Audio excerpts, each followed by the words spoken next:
reflect the official views and position of Sunshine Radio DZR 1026 Manila, Suansug Media Corporation, and Sunshine Media Network International.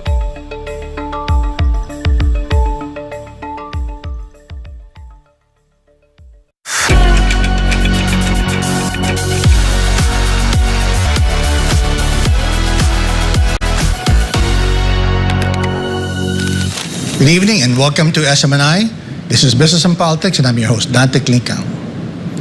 Tonight's topic is about using science diplomacy to address climate change, which is the focus of our guest, Glenn Banaguas. He wears many hats, mainly as a scientist and diplomat, and occasionally is an op-ed contributor to the Manila Times. Based on his background, his work involves analysis of conundrums brought about by climate change or variability in extreme events using scientific models, mathematical simulations, and data analytics. Applies participatory methods to program development and recommends science-based policy solutions. We'll ask him to explain that later. He has received numerous awards and recognition for his work. He is the only Filipino recipient of the prestigious United Nations Sasakawa Laureate for Disaster Risk Reduction. He was also conferred the Asia Leader Award for Sustainability and Leadership, and he was the recipient of the Outstanding Filipino Award for his work in environment and conservation and science diplomacy. We will ask Mr. Banaguas, how does science diplomacy help fend off the risk of climate change?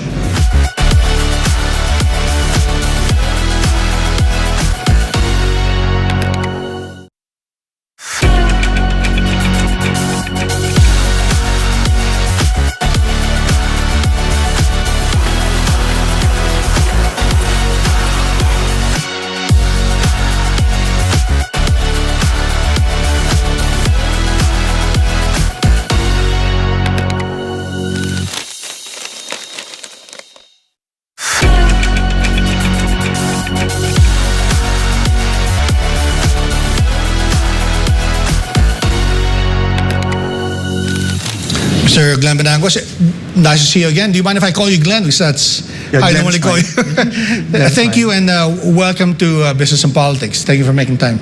Yes, thank you so much. Thank you for having me.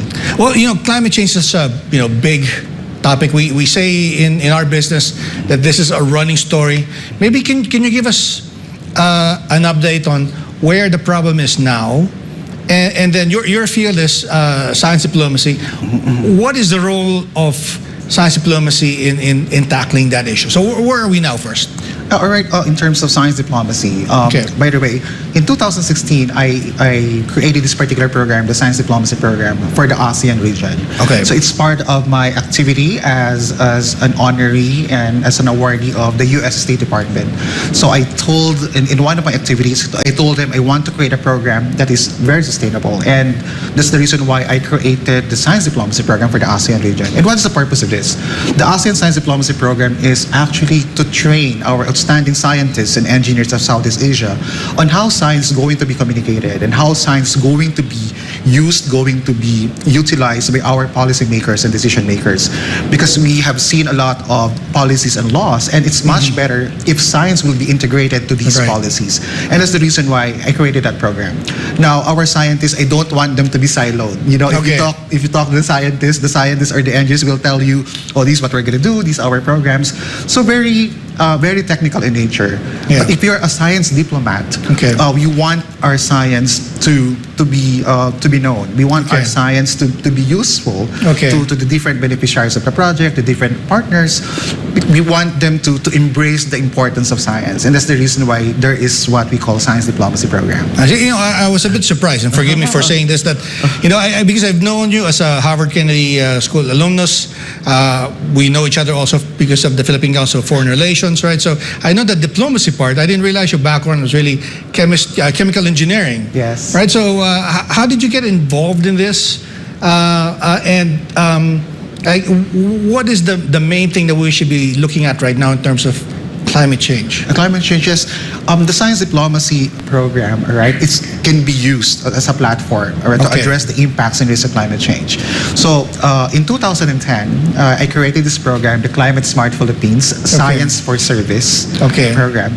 And part of what we do is to educate the different stakeholders. So we have been traveling to different parts of the country, different parts of Southeast Asia, on how we're going to come up with the best projects and programs that will really address the needs of our people.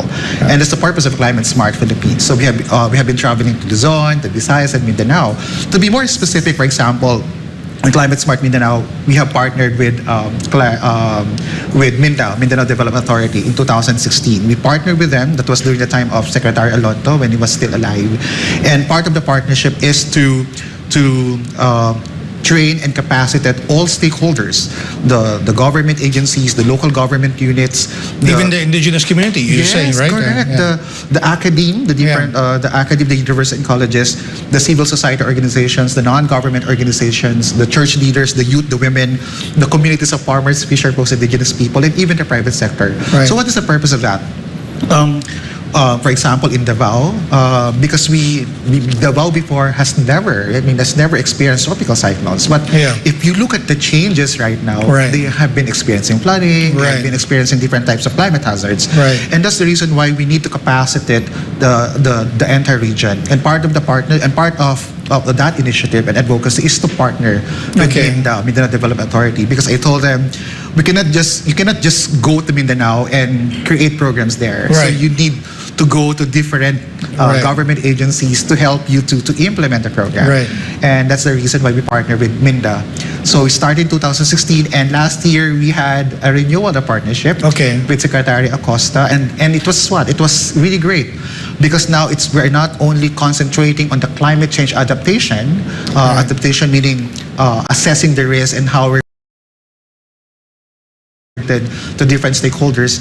Now we're also integrating the climate change mitigation, the net zero emissions, because this is about the Paris and Glasgow agreements. So that's what we're also going to do, because what MINDA or the Climate Smart Mindanao is focusing on is they also want to reduce their GHG emissions. I mean, for the entire Mindanao. Right. Yes. So I'll get into that in a minute, but I'm just quite interested that you're doing this at the local and grassroots level, because when we talk about climate change, of course, what I hear most often are global policy, right? Because it affects the entire world, and of course national policy. But so I want to go back to that later. But where are we now with the problem of climate change? Because we're already seeing the extreme weather events. We're seeing in North America these uncontrolled wildfires. You have intense typhoons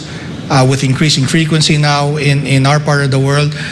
Is it scientifically accurate to say that the problem is here, or are these simply just dismissible as weather events? Yes, actually, yes. In 2013, if you recall, Super Typhoon Haiyan, or it's 240 km/h Super Typhoon, a Category 5. So many people died. I mean, more than thousands and thousands of people died. Then we found out, all right, because if you're a researcher, if you're a scientist, you always want to make a difference. You want to do it in a more scientific way. And I told myself, I told my researchers, why don't we do it in our own way? So people are doing biophysical assessments, socioeconomic assessments. So why don't we do it in such a way that we may be able to connect with the people there. And now in our case, so we're not only focusing on the biophysical assessment. The biophysical is you want to know the changes. For instance, how before to establish baselines. Yes. For example, when was the last time you experienced tropical cyclones? How often you experienced tropical cyclones or flooding? Now, how are you going to compare them now? So the same thing with the socioeconomics. For example, there's science to it rather than just hype about. And there's also what? There's also qualitative aspect of research. I see. Because if you're a science diplomat, like I mentioned, I'm going to connect now. We're not only limiting ourselves to laboratory. We don't just want to use our models, to determine what's going to happen in the future. What happened in the past, what is happening now. You actually have programs on the ground. Yes. And what is going to happen in the future. So what we do is we want to connect. We want to establish that connection with the different people on the ground. So we include the psychological impact assessment because we want Okay. to know the level of stress, the I see. depression of the people, and see. the most important thing is the religiosity and spirituality. Okay. Now, the impact of what is the role of religion? What is the role of spirituality, religiosity, to make these people resilient? Okay. So we started with that particular program, and that's part Okay. of the social aspect or the I qualitative see. aspect of research. So it's a whole.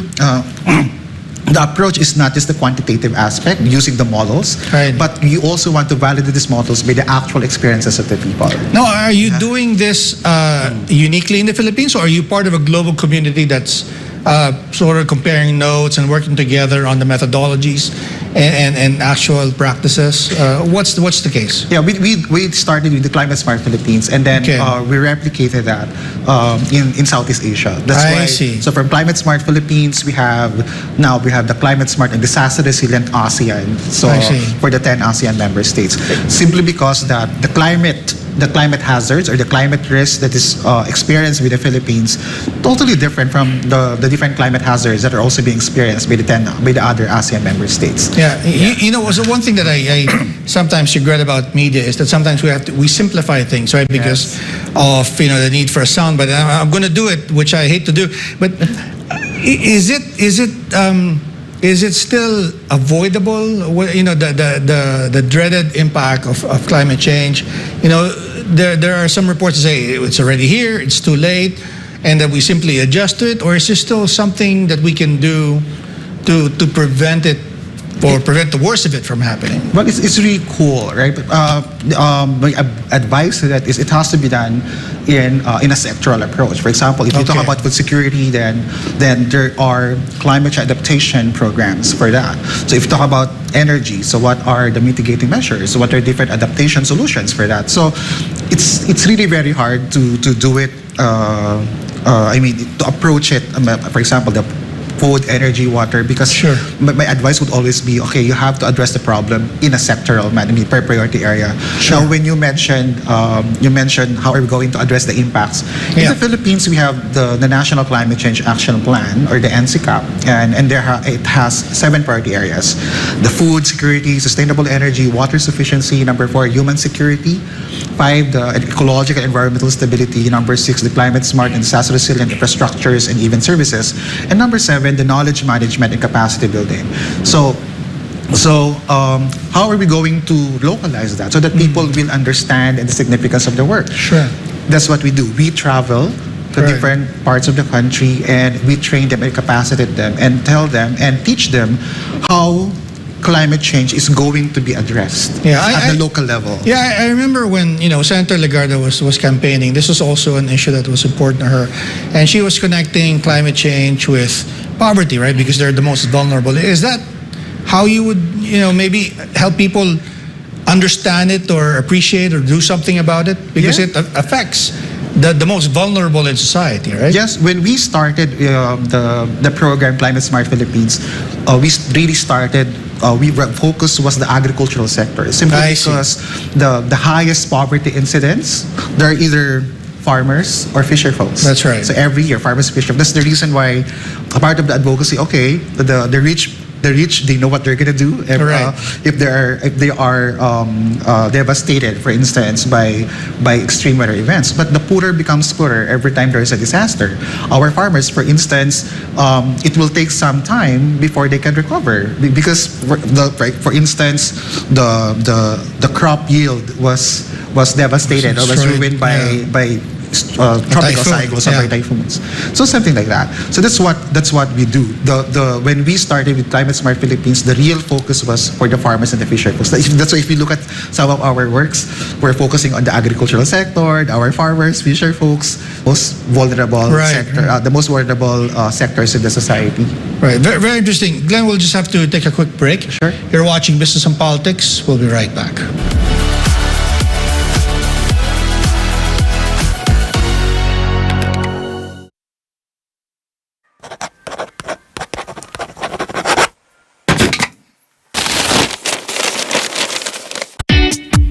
Magandang umaga Luzon, Visayas, Mindanao. Maayong buntag mga kapartner. Magandang araw sa buong mundo. Magandang araw, Pilipinas! Ito ang Pulso ng Bayan. Hihimayin ang mga pangunahing issue sa ating bayan. Susuriin ang mga kinakailangang malaman ng taong bayan. Aalamin ang pulso ng bawat Pilipino sa mga pangyayari sa ating lipunan. Pulso ng Bayan, alas 7 hanggang alas 9 ng umaga, tuwing Lunes hanggang Biyernes. Kasama ang spokes ng Bayan, Attorney Harry Roque, Admar Vilando at Jade Calabroso. Dito lang sa SMNI.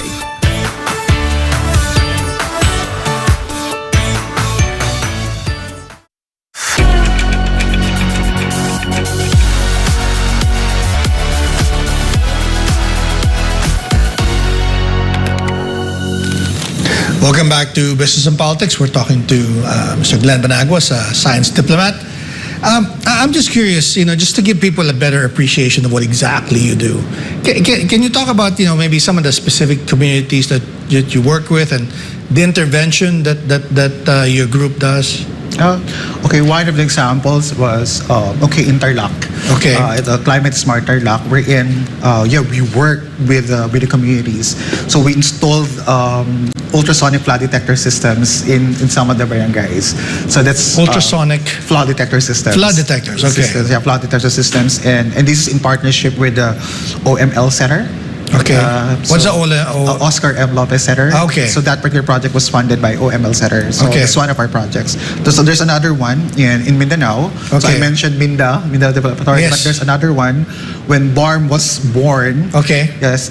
So we partner with the Bangsamoro through MenRed, the Ministry of Environment and Natural Resources, and part of the partnership is it's not just the climate smart Mindanao or Bangsamoro. Yeah. We call it the Climate Security Program for BARM. So in this particular project, we're not only looking at the risks, the climate risks, but we are also looking at the incidents of conflicts, terrorism, and That's interesting how it segues into Yes. to those things, right? Yes, because we really want to know the hot spots in these areas. Okay.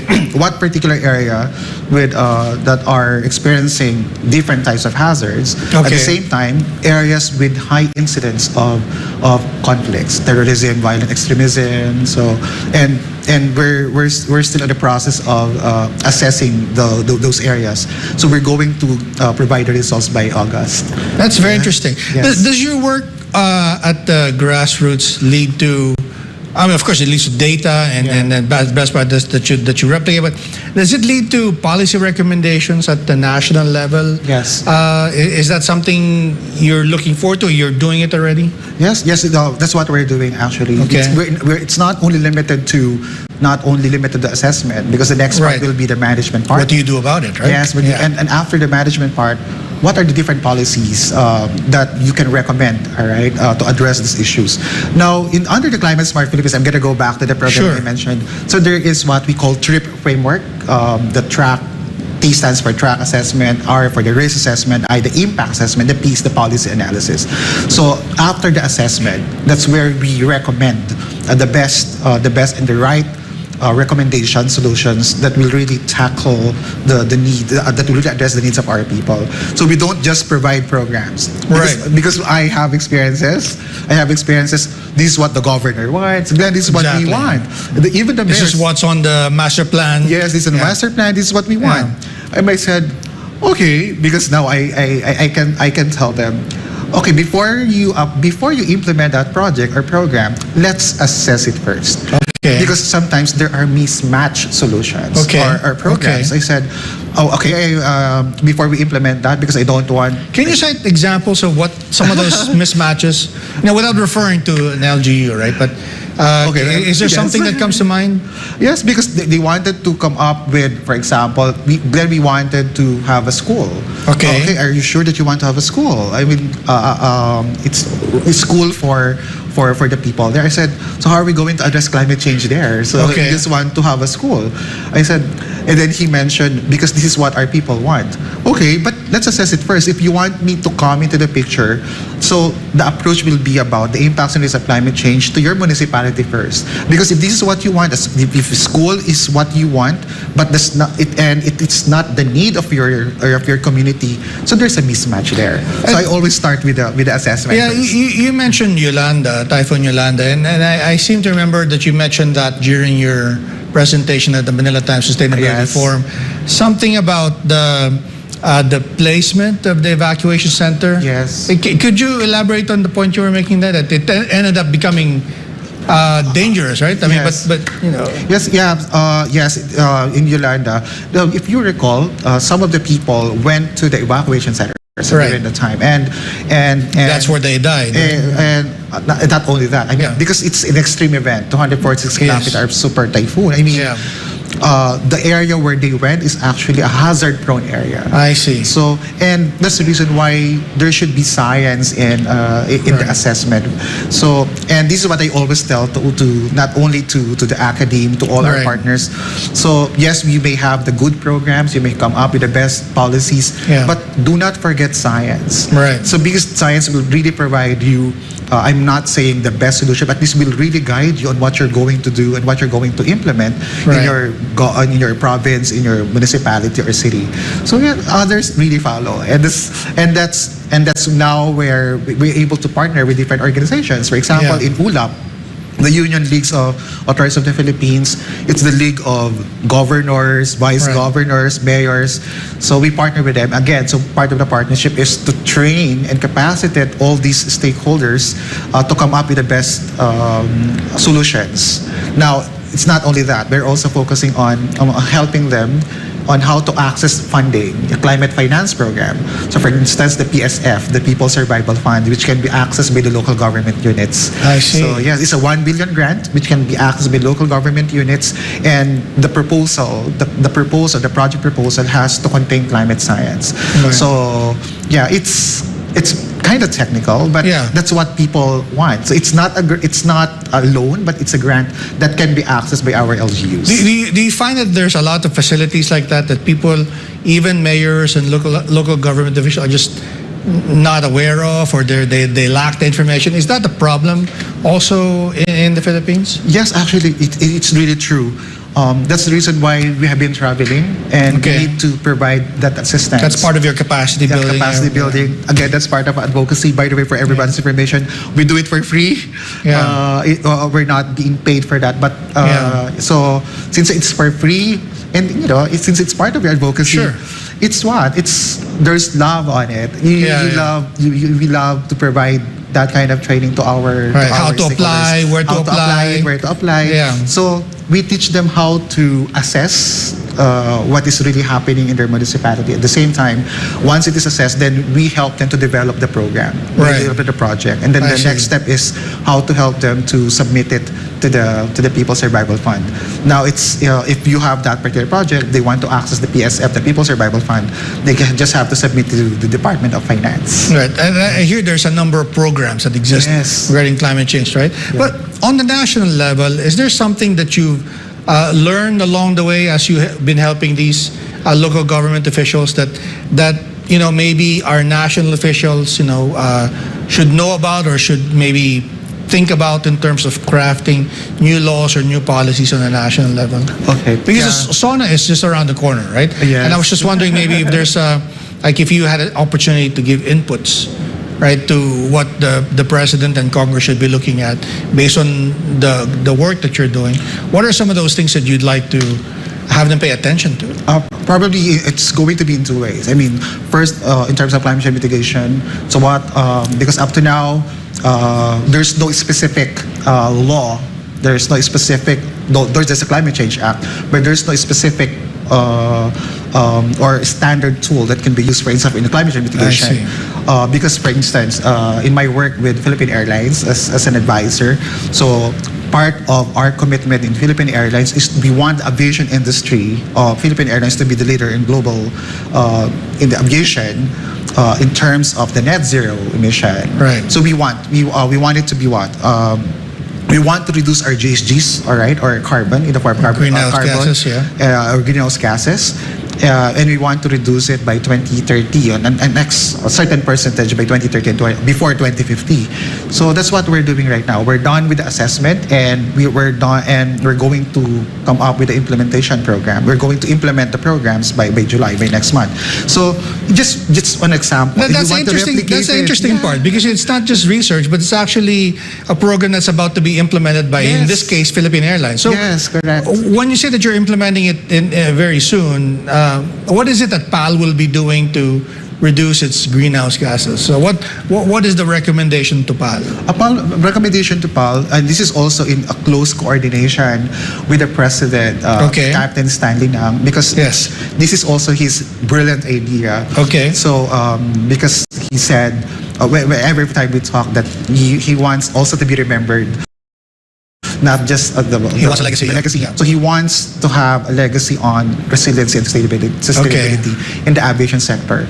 So also because of the constant communication, all right, with the Philippine Airlines, with the President, so he was able to come up with an acronym, the RISE program. It's the RISE Philippine Airlines.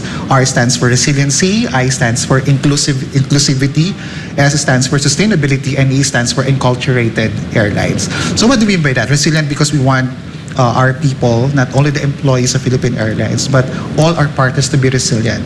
And how are you going to make them resilient? So by introducing programs that will really benefit the employees and the partners. Inclusivity, because it's not only limited for Philippine Airline employees. Inclusive because we want to cover as much as possible all our partners and other people who are benefiting the services of Philippine Airlines. And sustainability, this is where we're going to train our people in PAL about how they're going to reduce their GHGs from the different sources. For example, transportation, the fuel that you use, the energy, the different sources. Are they of going GHGs. to change their fuel into? That's part of the plan. The Sustainable Part of the Aviation plan. Fuel, yes, I the see. SAF. That's part of the plan of PAL. But there's already a list. There's already a roadmap. So there's a number of things on your action plan. Yes. Is it going to impact on us consumers? Is it going to make Yes. tickets more affordable or more expensive? Or what's going to be the end result for the Yeah, customer? it's really going to be affordable. So because it's not just only for what, it's not just about being sustainable in one particular aspect, but we want everyone embraces the different programs, and we're not only limited to we're not only focusing on the sustainability. Like I mentioned, there is resiliency, there's inclusivity and resiliency, and the sustainability. The other one is enculturated aviation, meaning enculturated Philippine Airlines. The heart of the Filipino. We don't want that particular phrase to be just a phrase. Yeah. So there should be an action on it. Right. So before I leave PAL and before we take a break, what is the timetable that you've set for PAL to be carbon neutral? To 2030 to 2040. Wow, very interesting. Yes, before 2050. Yes. All right. So, very interesting, Glenn. We'll be right back with Business and Politics. I'm talking to Mr. Glenn Banaguas, a science diplomat.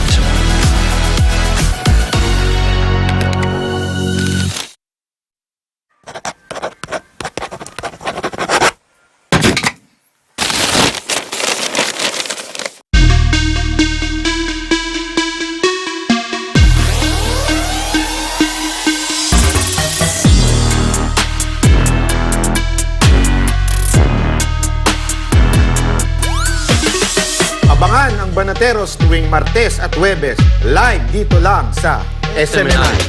Yan ang Banateros, walang inuurungan. Pag tama palakpakan, pag mali ay babanatan. Yan ang Banateros.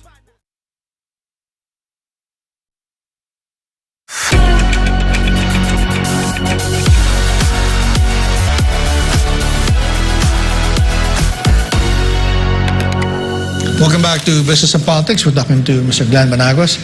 Sir, you mentioned Yolanda a while ago, and I think this is an aspect of the climate change problem that is relatable to most people, right? Could you talk about maybe some of the things that you're doing just to help keep people safe? Because we are now, of course, in the rainy season, right? And the season is marked with a number of challenging weather events. Now, of course, it's year-round as well, even with the heat. But what are some of the things that you are doing, maybe specifically with some of your grassroots partners, LGU partners, that are related to disaster risk management? And what can we learn from that? Maybe, if you're not living there, maybe you're living in another region in the Philippines. What can they learn from what you're doing? Okay, I mentioned about assessment, right? Sure. Using the TRIP framework. Now, part of it is we also assist them in their comprehensive land use plan, CLUP. Okay. CLUP. So in order for them to make it enhanced, Okay. so we will only call it Enhanced Comprehensive Land Use Plan if the climate adaptation, disasters reduction and management strategies are integrated. For the record, I mean, only less than 20% of the total number of local government units were able to integrate their CCADR The land use plan, the yeah. land use plan. So only few, very, very few. The same thing with the CDPs, their comprehensive development plan. Now, Is it because there's a tug of war with resources? At the one hand, you want the development, and on the other hand, you need to preserve some for yes, flood area, for farming and whatnot, right? Yeah, sometimes it goes with the technical. I mean, Okay. There's no, based on my experiences, is there are no, I mean, in terms of technical people, some of them are not really knowledgeable. So in Filipino, there's bara. So this is where you come in, right? To put in the science to it, right? That's why it has to be taught in a proper way so that they will really understand. So that's what we do. So they will tell you, sir, this is what we only have. I mean, so who taught you this? I mean, who provided the assistance? They said, sir, we don't have the capacity to do it. So that's where we come in. So we help them to enhance and to improve their comprehensive land use plan, their comprehensive development plan, and even their CDRA, the climate disaster risk assessment. So some of these LGUs have no have no CDRAs, and that's a need. So especially if your municipality is at risk, all right? It's at risk from the different types. So they have no concept of development programs. They have no concept of risk management. Yes. Right. They just happen to be elected. Yeah. Yeah, and they are sad to say. Yes, it's true. But that's that's the system, right? So you try to help them. You have to educate them. Yeah. Yes, and another one is the LCCAP, the Local Climate Change Action Plan. So I mentioned that there are 7 priority areas of the National Climate Change Action Plan, and to help our local government units to mainstream them is to help them to develop their own LCCAP, or we call it LCCAP, or the Local Climate Change Action Plan. So yeah, one by one, step by step. So that's how we train them. That's how we do it. Yeah. Is there a component of that can also benefit, let's say, local employment? What comes to mind, for instance, maybe restoring mangrove forest, for instance. Is that something that can be now used not only to help mitigate climate change, also maybe protect the community, but is there also an opportunity to generate jobs in the livelihood rural programs? Yes, absolutely.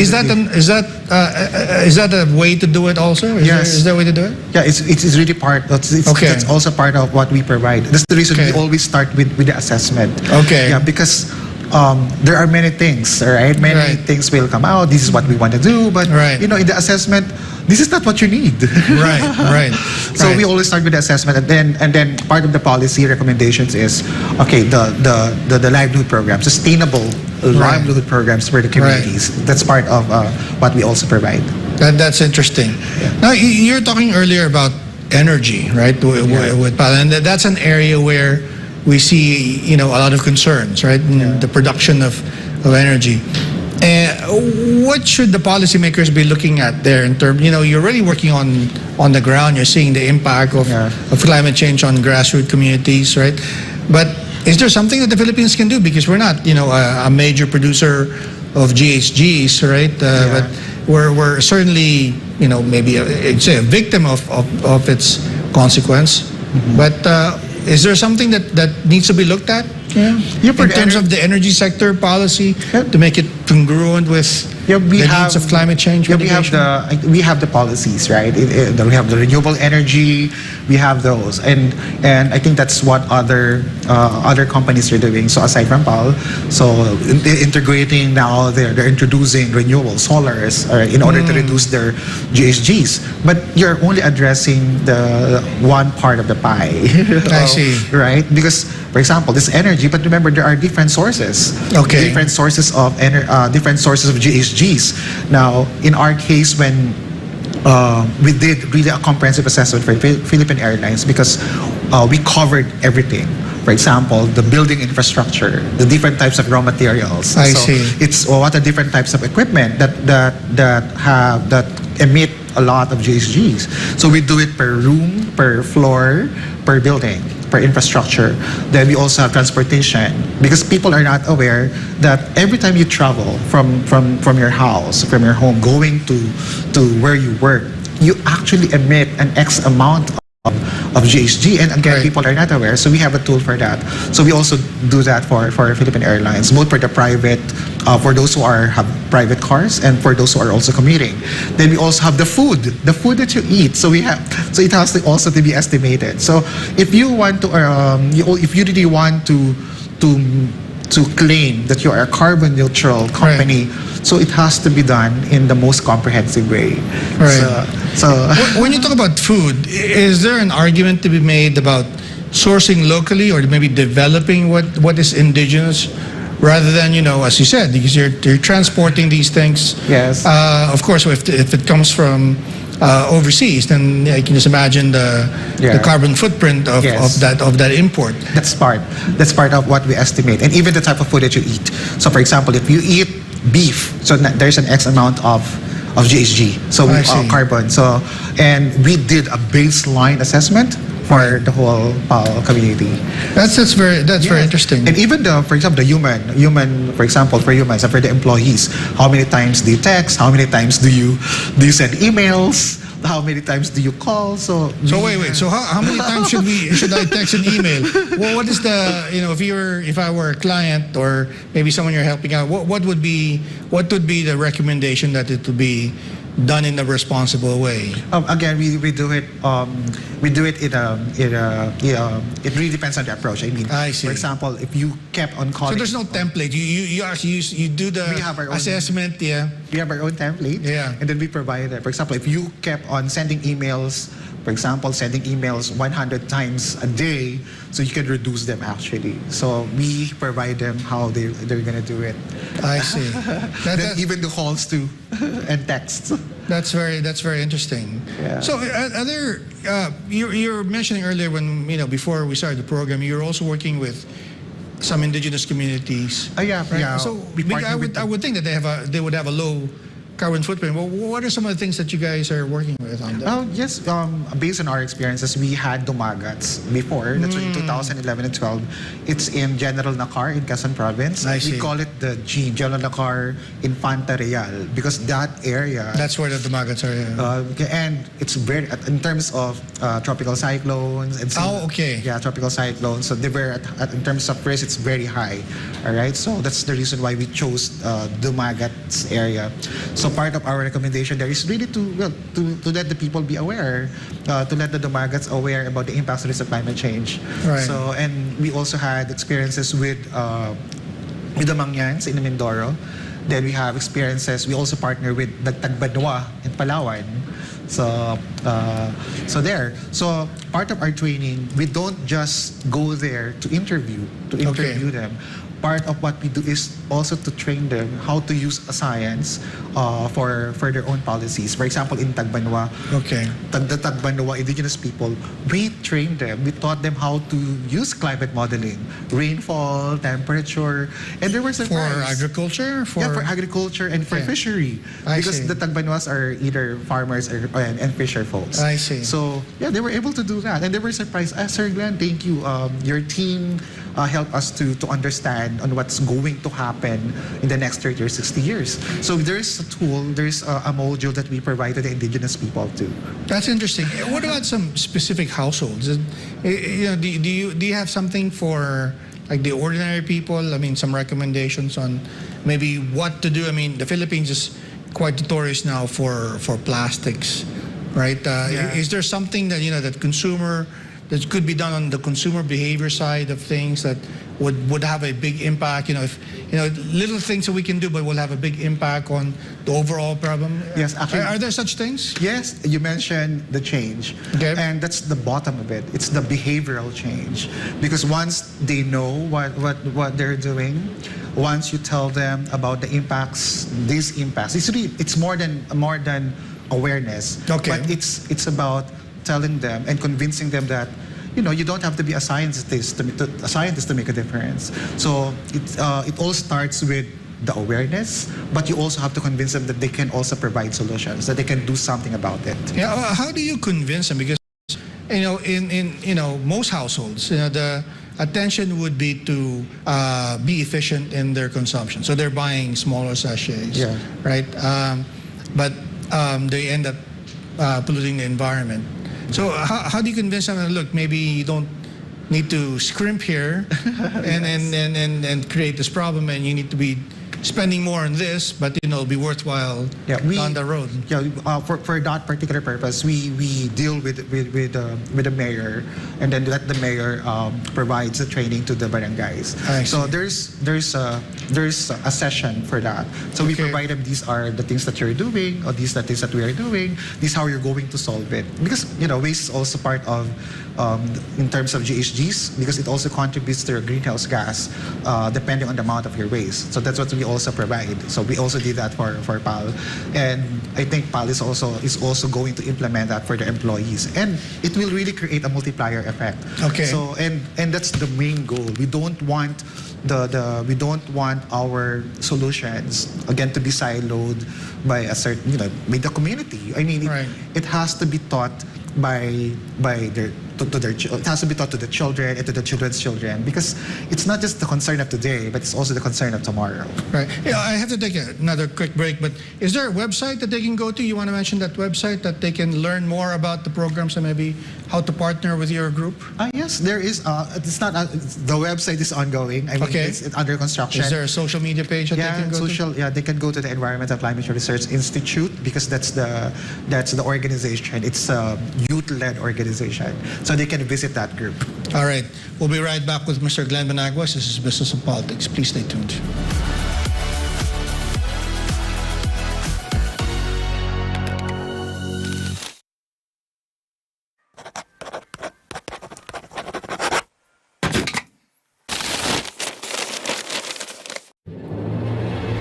Problema nyo, itawag kay Panelo.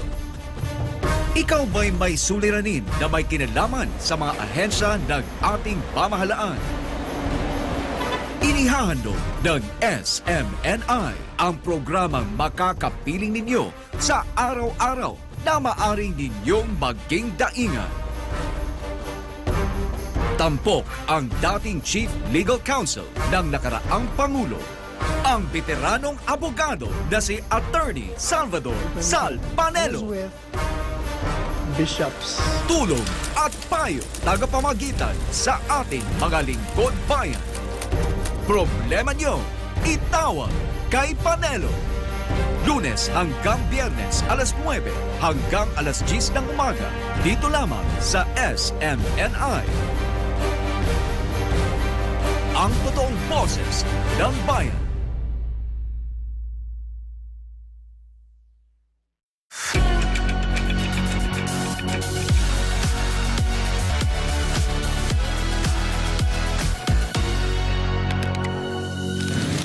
Welcome back to Business and Politics. We're talking to Mr. Glenn Banaguas. We're talking about how to, make the most number of people aware of what to do, right? And what comes to my mind is really education, right? And that's part of what you do, right? You have this platform, right? And if you had an opportunity to talk to individual households, what are some of the things that they can do that will have a big impact on climate change. Okay. Honestly, because I cannot do it alone. Right. Yeah, I cannot do it alone. And that's the reason why we also partner with different organizations. For instance, the Philippine Association of Colleges and Universities, or PACU. PACU, yeah, okay. Yes.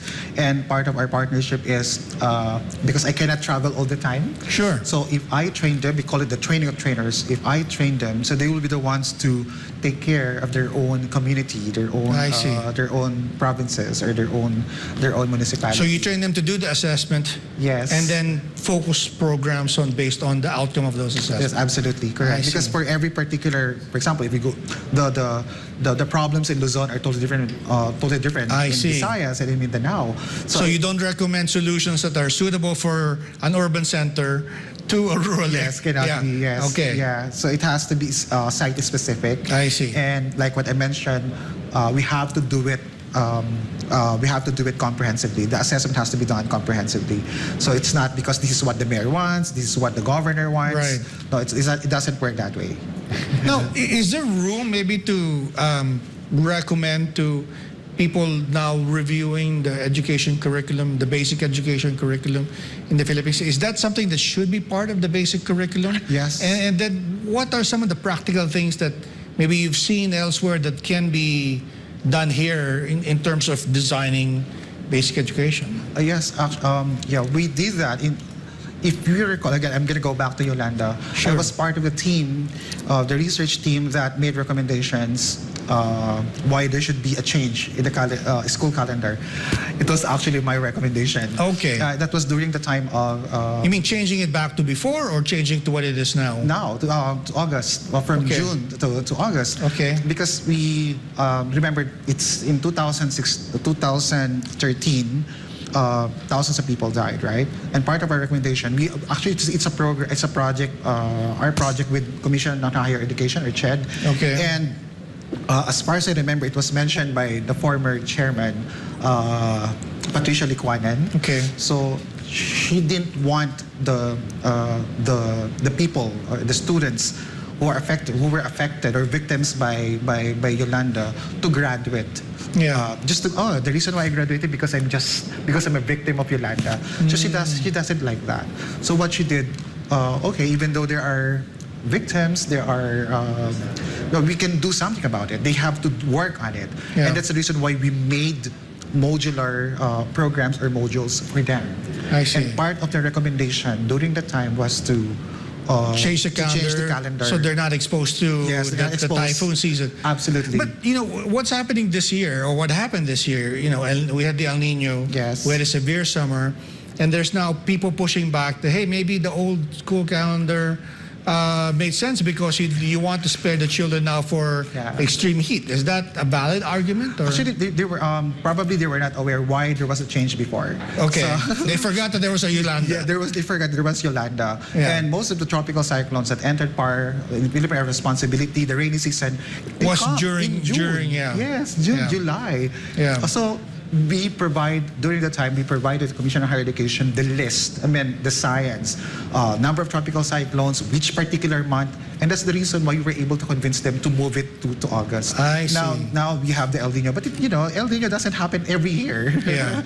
The rainy season happens every year. But the rainy season, it happens every year. Yeah. So maybe if we can sit down with them together, especially those people who want to change it again, then we can provide science why there was a change, why there was a shift from June to August. Rather than just reacting to current events. Absolutely. I want to bring into the conversation the diplomacy component, because part of your job as an educator, you work with the Foreign Service Institute to train our career diplomats on science diplomacy. But tell us more about the diplomacy part of your work. Yes. Every year I get invitation from the FSI. So yes, I'm one of their trainers. I'm one of their resource speakers for the science diplomacy, specifically in the areas of environmental diplomacy. So this is where I teach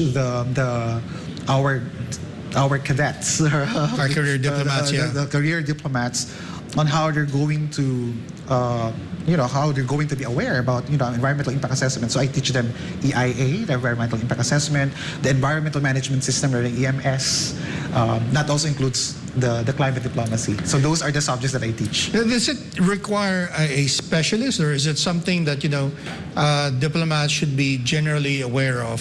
Yes, they right. have to. Because as you said, there are facilities that are devoted to Yeah. climate change mitigation. There are, of course, offices, global organizations that Yes. deal with this problem. Yeah. Do we need diplomats specializing in climate change issues, climate change relationship between states? Yes, they have to. Yeah, because, for example, in terms of negotiation, so how are we Okay. going to recommend a science-based policy if you're not aware about, if you're not aware about the science of climate change? I see. Especially in terms of negotiation. So people will tell you, these are the impacts and risks of climate change. But if you ask them, Okay. the knowledge, Right. how the knowledge about climate change, they can't even tell you what climate change is all about. So, Right. so we have seen this. So sorry to say, but Yeah. we have seen that they are not that knowledgeable enough. So, Right. yeah, and that's the reason why. It has to be integrated in the FSI. So that's kind of training that When you say provide. you've seen that, would you say that there's opportunity lost, right? That was presented because we weren't as knowledgeable, I would say, or our diplomats were not as knowledgeable on the issues, that maybe we did not get as much, programs, resources as we could have. Is that something that had happened already? Or? Yeah, because they have good writers. Okay. They have good writers. They have good researchers. But Okay. like what I mentioned, it's not enough. What if somebody asks see. you, right? What if you're there? What if somebody asked you the details of it, and you cannot answer them? So it's not really good Yeah. for the country. But this diplomacy part, does that merely require our diplomats going up to big polluters like, say, maybe the United States, and say, the UN says you're supposed to be devoting 1% of your GDP to poverty and climate change, right? And you're not doing it. Is that what should be done by our diplomats, or? Yeah, because I mentioned that we have an organization, the Right. ASEAN Science Diplomats. Now, Congratulations on that award, by the way. Oh, thank you so much. Yes, Okay. thank you. Yes, we have the ASEAN Science Diplomats. So I mentioned that we provide trainings to our outstanding scientists and engineers, to not just use science, but these are the people who are going to help their policymakers to use science in their policy making. So that's part of what we have in the ASEAN Science Diplomacy Program. So one of my ASEAN Science diplomats is now a Director General in Cambodia, in the Ministry of Ministry of Science and Technology. So some of them are now they are no longer scientists. I mean, they're scientists, but they are now with the government agencies. So that's one thing. And like I mentioned, I don't know if I mentioned this a while ago. They come here every year for the Okay. training. And part of the training is I expose them to the communities, I see. because I told them, so how will you develop, or how will you recommend a policy if you don't know what is happening on the ground? Right. You start with the grassroots level, so now they know what they're going to do. I'm just curious. Do you ever encounter a situation where you go to the grassroots, and then they rebuff you because that's the problem in Metro Manila, that's the problem in Other countries? Other countries, we're doing okay. How do you convince them to participate? How do you convince them to be on board? Yeah. Are you talking about the science diplomats? No, or- talking about the people in the grassroots. Actually, every time we go there, they're happy. I do not know, probably because Okay. I'm a clown. But I perform funny antics during the training. Okay. But like what I mentioned, aside from that, it's about touching their hearts. So every time we go there, we see to it that we have to establish that connection. Okay. Because they're To do the intervention. to the the training. intervention, because Yeah. we don't want to be like any other organization. Okay, you go there, you interview Or they people. sense like, here are some Manila boys, they're telling us what to do. Yeah. Right? We don't want to be like that. Okay. And we don't want to be like that kind of organization. Okay. We see it that there is heart on it. Okay. The approach will be a connection, a heart-to-heart connection with our stakeholders. So may they be local government, may come from the local government units, from the academy, or from the local people. We see to it that there's a connection between us and the people there. So it's a matter of empowering them what they need to do, and how they're going to to come up with their own solution. All right, because we don't, like what I mentioned, we don't travel there every day, but training them and telling them what needs to be done. Yeah, it is a spark. It's stimulating their passion that they can make a difference, whatever their status is. Right. So that's very interesting. Is there something else that maybe people who are also concerned about climate change that can, what can they learn from your work that maybe they can replicate? What's the easiest thing to do if they're also interested in doing something similar to what you're doing? I always tell them, so every time I give talks, I always tell them that, you don't have to be like me. You don't have to be a scientist. You don't have to be a lawyer. You give me an ordinary citizen who's concerned? Yes, even the ordinary citizen. You just have to create a spark. Right? A spark with them. So just, and probably because that's the thing that we do, to touch their hearts, to transform their lives in a way that they will be able to understand, this is what is happening to us, and we'll be the ones to discover how we're going to do it. So can you distill that into maybe a simple recommendation? I mean, for example, we've written in Manila Times that maybe one of the things that needs to change are consumer behavior, which we talked about a little earlier, that maybe we need to be a little bit more cautious about how much we consume, right? I mean, we talk about renewable energy and all of these other good things, but if we don't change the way we consume, then we're going to be in a similar boat regardless of these major interventions, right? Is there something that ordinary people can do, you'd like them to do to make a difference? Yes, it really depends on the sector. For example, Manila Times. So before I make a presentation, I mean, okay, this is for Manila Times, so I need to do some initial research about your company, and so that I will be able to connect. It's really very hard to, for example, I'm doing other things and you're from this industry. It's hard, all right? If I tell you the things that you should do. So I always start with I do research about the company. So before I make a presentation, and that's where I start. That's where I start with the connection. That's interesting. You just don't go in with a set of recommendations. You talk to them first. But Lance, it's been a pleasure talking to you as always. Yes. Very interesting work that you're doing. Thank you. And before we go, maybe you'd like to leave a brief message for our viewers. Oh wow! I think I'm a brief view. Okay, an advice. Well, if you really want to make a difference, I think I mentioned this. You don't have to be a scientist. You don't have to be a lawyer. You don't have to be a politician. You don't have to wait. You don't have to wait. I mean, you have to act now. So you keep on inspiring a lot of people. Like for example, in the Climate Smart Philippines, that particular program is more than science, more than technology, more than innovation. It's really about connecting to a lot of people, inspiring them to make a difference regardless of their status. And one last time, before you said, where can they go to get more information? What's that? So they can go to our Facebook, the Environmental and Climate Change Research Institute. Okay, Glenn, thank you very much for your time. Thank you, and I'd like to thank our viewers watching this program today, and those watching the replay. I'd like to thank also Pastor Apollo Kibuloy for making this program possible. This has been Business and Politics. I'm Dante Klink, and I will see you next week. Glenn, maraming salamat.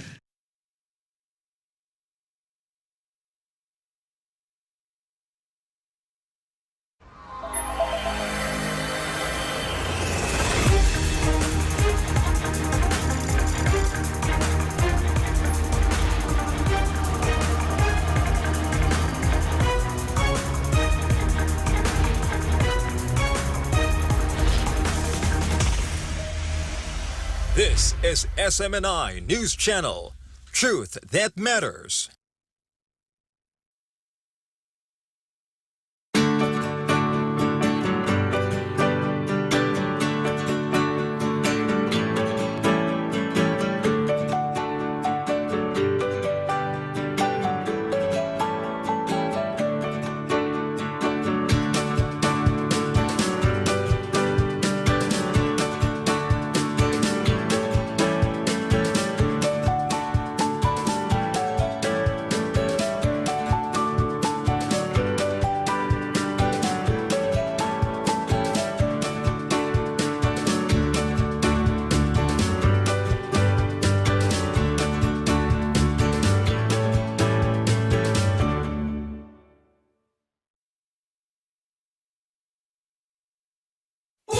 Subscribe to SMNI News Channel and turn on the notification bell to keep you up to date. Also visit our official social media accounts and join our community on Viber and Telegram.